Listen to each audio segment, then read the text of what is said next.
Hello guys, আমি আজকে আপনাদেরকে চিলি চিকেন করে দেখাবো। এই জন্য আমি এখানে চিলি চিকেনগুলোকে ভালোভাবে মাংসগুলোকে আমি চিলি চিকেনের মতন কেটে ধুয়ে টুকরো করে আমি রেখে দিয়েছি। দেখুন, আর আমি এর মধ্যে দেবো প্রথমে পেঁয়াজ কুচি। পেঁয়াজগুলোকে আমি ডুমো ডুমো করে কেটেছি, আর ক্যাপসিকাম, কাঁচা লঙ্কা দেবো। আর আমি এর মধ্যে দেবো গোলমরিচের গুঁড়ো, আদা রসুনের পেস্ট, একটা ডিম, নুন, red chilli powder, soya sauce, tomato sauce, chilli sauce, এই কটা উপকরণ দিয়ে আমি করব। প্রথমে আমি চিকেনের মধ্যে আন্দাজ মতন নুন আর সয়া সস দিয়ে আমি এটা ম্যারিনেশন করে রেখে দেবো 1 ঘন্টা মতন। এটা 1 ঘন্টা মতন ম্যারিনেশন করে রেখে দিচ্ছি। এরপর আমি ম্যারিনেশন হয়ে গেছে, এরপর আমি আদা রসুনের পেস্টটাও দিয়ে দিলাম একেবারে। দিয়ে দেখুন আমার এটা ম্যারিনেশন হয়ে গেছে। এবার আমি গোলমরিচের গুঁড়ো আর একটা ডিম আর কর্নফ্লাওয়ার দিয়ে আমি এবার এটার কোটিংটা করে নেব।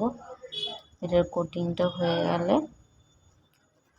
দেখুন আমার এই কোটিংটা করা হয়ে গেছে। এবার লাস্টে আমি একটুখানি রেড চিলি পাউডার দিয়ে দিয়েছি, দিয়ে আমি এটা ভালো করে মেখে নিয়েছি। এদিকে আবার আমি গ্যাসে কড়াই বসিয়ে দিয়েছি। কড়াইয়ের মধ্যে তেল দিয়ে আমার তেলটা গরম হয়ে গেছে। এবার আমি ওই তেলের মধ্যেই একে একে করে আমি চিকেনের পকোড়াগুলো ভেজে নেবো ভালোভাবে। আমি একবার ভেজে নিয়ে আপনাদের দেখাচ্ছি। দেখুন আমার এটা ভাজা হয়ে গেছে। এবার আমি ওই তেলের মধ্যে এবার আমি প্রথমে পেঁয়াজটা দিয়ে দেবো। ডুমো ডুমো করে যে পেঁয়াজ কেটে রেখেছিলাম সেই পেঁয়াজটা দিয়ে দেবো। এরপর কাঁচা লঙ্কাটা কুচি দিয়ে দেবো। একটুখানি ভাজা ভাজা হয়ে গেলে আমি আদা রসুনের পেস্টটা দিয়ে দিচ্ছি।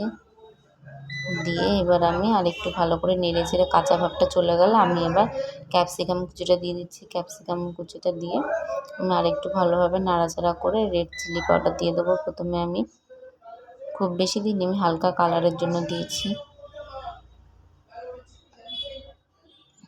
এবার আমি একে একে সব সসগুলো দিয়ে দেবো। প্রথমে আমি চিলি সস দিয়ে দিচ্ছি ওখানে।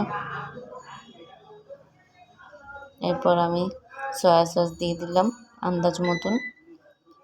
এরপর আমি টমেটো সস নুন দিয়ে দিচ্ছি। এরপর আমি টমেটো সস দিয়ে দিলাম। দিয়ে এবার আমি গ্রেভিটাকে ভালোভাবে কষিয়ে নেব। এবার আমি একটু জল দিয়ে দিচ্ছি যাতে আমার এই গ্রেভিটা পুড়ে না যায়। জল দিয়ে এবার এটা একটু ভালোভাবে কষে যাক, তারপর আমি আপনাদের দেখাচ্ছি। দেখুন আমার এটা ফুটে গেছে। এবার আমি এর মধ্যে চিকেন পকোড়াগুলো দিয়ে দিচ্ছি। দিয়ে এবার আমি কিছুক্ষণ নেড়ে ছেড়ে আমি এবার একটা বাটিতে কর্নফ্লাওয়ার গুলে রেখেছিলাম সেটা আমি দিয়ে দিচ্ছি। দিয়ে এবার আমি নেড়ে চেড়ে আমি এটা নামিয়ে নেবো কিছুক্ষণ পর। ভালোভাবে এটা একটু কষিয়ে নিয়ে তারপর আমি নামিয়ে নেবো। দেখুন আমার এটা হয়ে গেছে। এবার আমি এটা নামিয়ে নেব।